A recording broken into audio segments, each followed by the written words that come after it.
Hi folks, and welcome to SCMT319 Global Terrorism. My name is Professor Jeffrey T. Fowler, and I'm going to be your instructor for this session. This is a great class.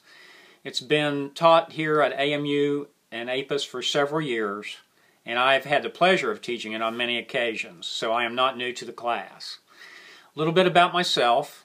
I'm a retired Army officer. I retired out of the Military Police Corps. And my wife and I live north of Kansas City in Missouri. Our daughter and grandkids live in Austin, Texas.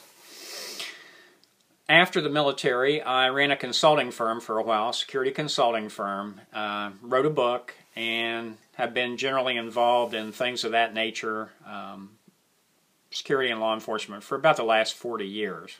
Yes, I am old, I'm 60. But that has good points and bad points. I have had a lot of experience. But I learn something from students every day. A little bit about the course administratively.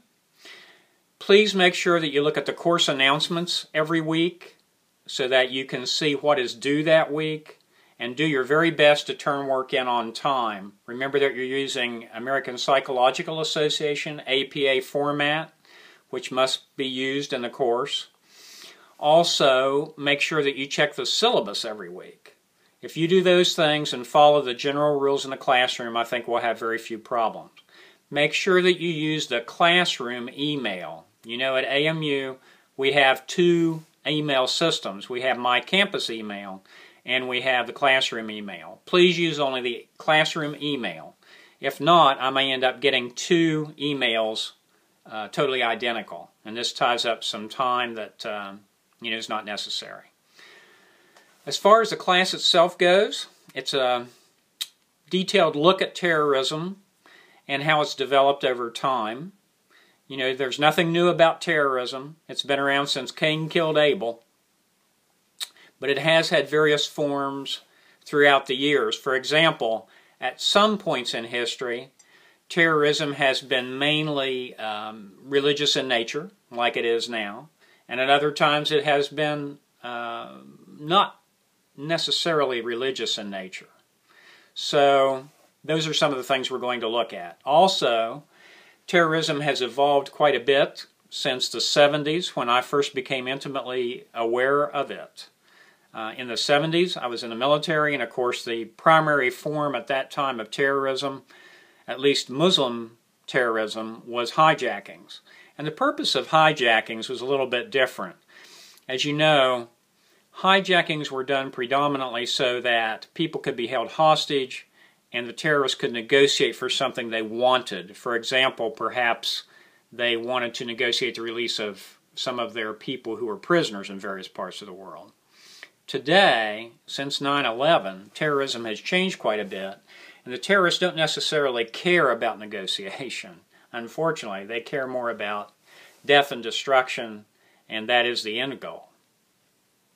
Along with the fact, of course, that they want to establish a sort of a new world order of their own.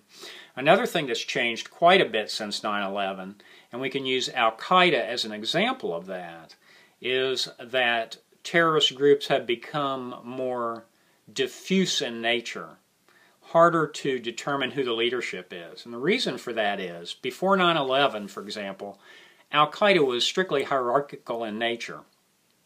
Well, after 9/11, when the United States and its allies waged war against Al-Qaeda and its kin, we found that it was relatively easy to locate their leaders. Not easy, but more simple to do than it is today. Let's put it that way. And so many of the leaders were killed. So at that time, as a reaction to that, the leadership became more diffuse, more shadowy, more hard to detect. They've gone to more of a cell system where if you're in one cell, you may not know what the other cell is doing. This, again, also is nothing new in terrorist organizations. It's just more or less a return to an older form of terrorism, organizational style, but with modern additions such as the use of modern technology to assist them in that effort. As far as the United States itself goes, some of the things that we've done is create organizations. We've created the Department of Homeland Security. We've created the Transportation Security Administration. We've achieved a higher level of cooperation, and two examples of that come to mind right away would be Joint Terrorism Task Forces, or JTTFs, as many of you would know it, and also the many intelligence fusion centers that we have around the country that combine intelligence sources at the local, regional, state, and federal levels. So these are all things that have been happening since 9/11.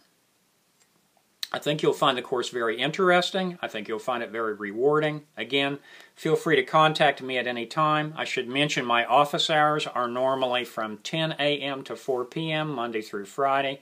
You can reach me by the classroom email, or you can also reach me by calling me at 660-354-2621. I look forward to a great class, and I will see you there. Thank you very much.